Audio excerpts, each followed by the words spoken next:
संस्कृत भागीरथी के आज के अंक में हम लोग पाठ 6 पढ़ रहे हैं। यह पीयूषम वर्ग 9 के लिए है। पीयूषम भाग 1 वर्ग 9 के लिए यह पाठ 6ठा पाठ है। संस्कृत साहित्य पर्यावरण, पर्यावरण इन्वायरमेंट। तो पर्यावरण के बारे में संस्कृत में भी चर्चा की गई है। तो पाठ परिचय में पढ़ेंगे हम लोग कि पृथ्वी पर रहने वाले प्राणियों के जीवन के अनुकूल परिस्थितियों का संतुलन पर्यावरण कहलाता है। तो प्राणियों के जीवन के अनुकूल जो होते हैं उन परिस्थितियों को हम क्या कहते हैं? उन पर्यावरण कहते हैं, संतुलित पर्यावरण कहते हैं। पर्यावरण 2 शब्दों से मिलकर बना है, परि और आवरण। परि का अर्थ होता है चारों ओर, आवरण का अर्थ होता है वातावरण, अर्थात हमारे चारों ओर उपलब्ध है, उपस्थित है, उसे हम पर्यावरण कहते हैं। संस्कृत साहित्य के में भी इसकी चर्चा मिलती है और इसे शुद्धता के रूप में दिया गया है। अतएव हवा, पानी और मिट्टी की शुद्धता आवश्यक है। प्रस्तुत पाठ में इसी विषय पर प्रकाश डाला गया है। प्रकृति की सुंदरता और प्राणी जगत का यह प्राणी जगत के लिए पर्यावरण की पवित्रता, शुद्धता आवश्यक है।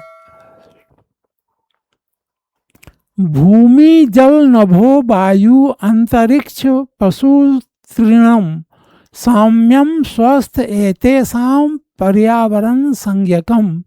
मिट्टी, भूमि मिट्टी, जल, नभो आकाश, वायु अंतरिक्ष, पशु और घास, तृणम कहते हैं घास को। इन सबों की साम्यता और शुद्धता को पर्यावरण के नाम से पुकारा जाता है। पर्यावरण संज्ञकम, पर्यावरण के नाम से इसे संज्ञा दी गई है, इसे पुकारा जाता है। संस्कृत साहित्यस्य महिति परंपरा संसारस्य सर्वान् विषयानुकृत्य प्रचलिता। संस्कृत साहित्य की ऐसी श्रेष्ठ परंपरा रही है कि संसार के सारे विषयों को स्वीकार करके आगे बढ़ा गया है। प्रकृति संरक्षणम पर्यावरणस्य संतुलन वा तत्र स्वभावतः उपास्थितम अस्ति। और पर्यावरण के संतुलन के विषय में उसमें स्वाभाविक रूप से वर्णित है। वैदिक काले, वेद के काल में भी प्रकृति रूपक यानी देव रूपानी प्रकल्पित भवन वेदे इत्थं स्तुते। तो वैदिक युग में भी प्रकृति के उपकरणों को देव तुल्य माना गया था। तो प्रकृति के उपकरण क्या हुए? सूर्य, हवा, पानी, ये सब प्रकृति के उपकरण हैं। वेद में मेघ की स्तुति की गई है, वेद में मेघ की भी स्तुति की गई है। इरा विश्व अस्मै भुवनाय जायते यत् प्रजंत पृथ्वी रेत सावती। मेघ जल द्वारा मेघ क्या करता है? जल के द्वारा पृथ्वी की रक्षा करता है और संसार के कल्याण के लिए पृथ्वी पर अन्न उपजते हैं। तो पृथ्वी की रक्षा, अगर वर्षा नहीं होगी तो क्या हो जाएगा? यह पृथ्वी निर्जन हो जाएगा, लोगों को खाना नहीं मिलेगा। तो संसार के कल्याण के लिए पृथ्वी क्या करती है? अन्न उपजाती है, अन्न देती है। मेघं पृथ्वी जलेन रक्षति। मेघ जो है वह मेघ जल से पृथ्वी की रक्षा करती है। तदा सर्वेभ्य अन्नम भवति, इसीलिए सभी प्राणियों को अन्न प्राप्त होता है। एतम एव ये वनस्पतियां प्रफुल्लयुक्ता अफलावा पुष्पवन्तः अपुष्पावा सर्वे अपि ते मानवान् रक्षति। रक्षन्तु पापानि अर्थात मलानि दूरी कुर्वन्तु। इस प्रकार क्या है कि इस प्रकार ये वनस्पतियां फल से युक्त हैं या उसमें फल नहीं है वो भी फल से युक्त हों, ऐसा प्रार्थना किया जाता है कि जिसमें फल है वो तो ठीक है, जिस पौधे में जिस पेड़ में फल नहीं है उसमें भी उसमें भी फल हो। पुष्प से लदे हुए हैं तो अच्छी बात है, लेकिन जिसमें पुष्प नहीं है उन्हें भी उसमें भी फूल खिले। वे मानवों की रक्षा करें और मानवों के कष्ट को अन्न और फलों से मानवों की रक्षा करें अन्न और फल से। या फलानी या अफला अपुष्पाश्च पुष्पनी बृहस्पति प्रसूतस्ता नो मुंचत्वम हसः। तो जो फलों से परिपूर्ण हैं अथवा जो फलों और पुष्पों से रहित हैं और जो फूलों से परिपूर्ण हैं, बृहस्पति द्वारा विकसित वे फल और फूल हमें पाप से रक्षा करें अथवा मुक्त करें। तो यह प्रार्थना है पर्यावरण से कि जो पौधे जिसमें पुष्प हैं, पुष्पों या फूल से रहित हैं, फलों से परिपूर्ण हैं, बृहस्पति उनकी क्या करें, सभी पापों से रक्षा करें। अत्रा औषधयो देवम स्तुत्य। यहाँ पर देवों के द्वारा औषधियों का गुणगान किया गया है। हम जो औषधि लेते हैं या तो हमें प्रकृति द्वारा दी जाती है या हमें उसे प्रयोगशाला में बनाते हैं। तो प्रकृति द्वारा जो हमें औषधि प्राप्त होता है, देवों के द्वारा उसकी भी स्तुति की गई है। संस्कृत काव्येषु प्रकृति वर्णनम आवश्यकम विद्यते। संस्कृत काव्यों में भी प्रकृति का वर्णन निश्चित रूप से उपस्थित है, विद्यमान है। कथ्यते यत् सागरा नदी सूर्योदय संध्या चंद्रोदय सरोवर उद्यानम वनम इत्यादि उपादिनी अवश्यम वर्णयन्ति भवन्ति महाकाव्ये। तो महाकाव्य में क्या क्या वर्णन है? ऋतुओं का, सागर का, नदी का, सूर्योदय, संध्या, चंद्रोदय, सरोवर कहते हैं तालाब को, बगीचा, फुलवाड़ी और वन आदि उपदानों का महाकाव्यों में निश्चित रूप से वर्णन हुआ है। महर्षि वाल्मीकि सरोवर श्रेष्ठा पर वर्णयन्ति। वाल्मीकि सरोवर श्रेष्ठा पंपाम वर्णयति। जो महर्षि वाल्मीकि हैं वे पंपा सरोवर का वर्णन अपने काव्य में करते हैं।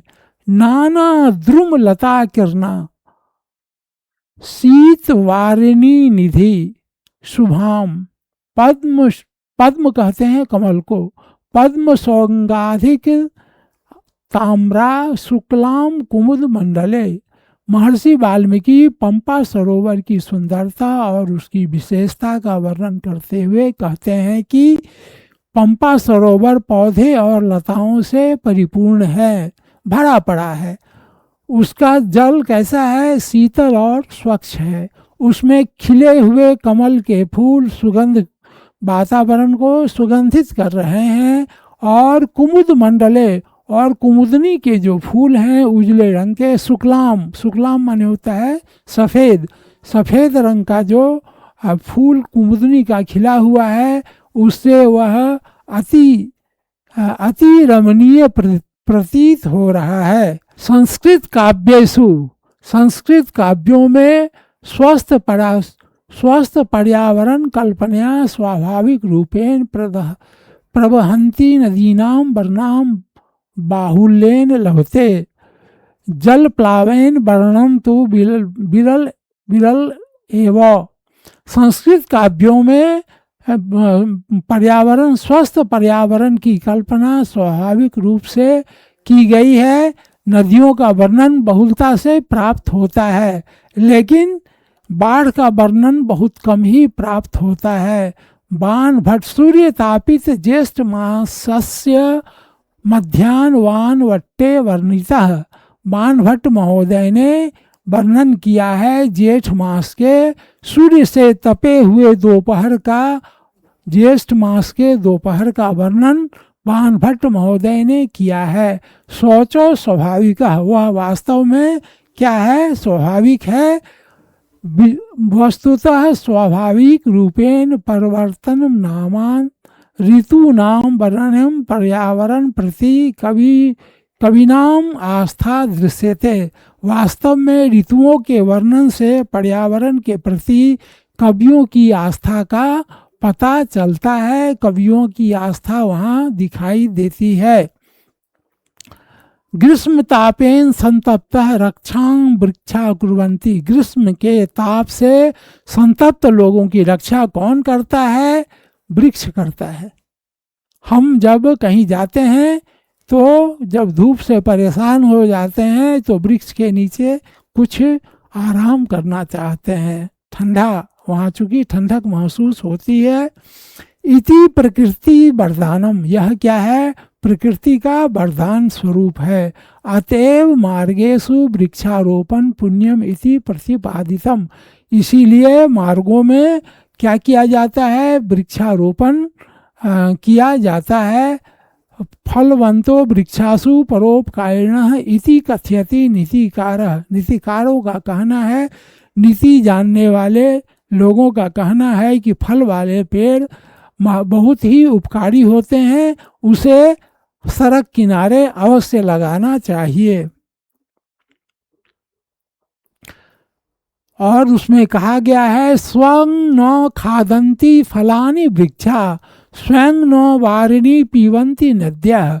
वृक्ष अपना फल स्वयं नहीं खाते हैं, नदियाँ स्वयं अपना जल नहीं पीती हैं। अर्थात वृक्ष जो हैं वह दूसरों को उपकार के लिए, दूसरों के उपकार के लिए क्या करते हैं? छाया और फल दोनों देते हैं। उसी प्रकार नदियाँ जो हैं प्यास से पीड़ित व्यक्तियों को का प्यास बुझाती है और जल स्वयं नहीं पीती है। नरा कन्याश्च वृक्षान् प्रति ममताशीला इति शाकुंतले नाटके वर्णयते। शकुंतला वृक्षान् जलेन तपयन्ति स्वयं जलं पीवती। लोग जो हैं, जन सामान्य जन जो हैं, वह बच्चियां अथवा लड़कियों और वृक्ष के प्रति ममताशील होते हैं, ऐसा शकुंतला नाटक में वर्णन किया गया है।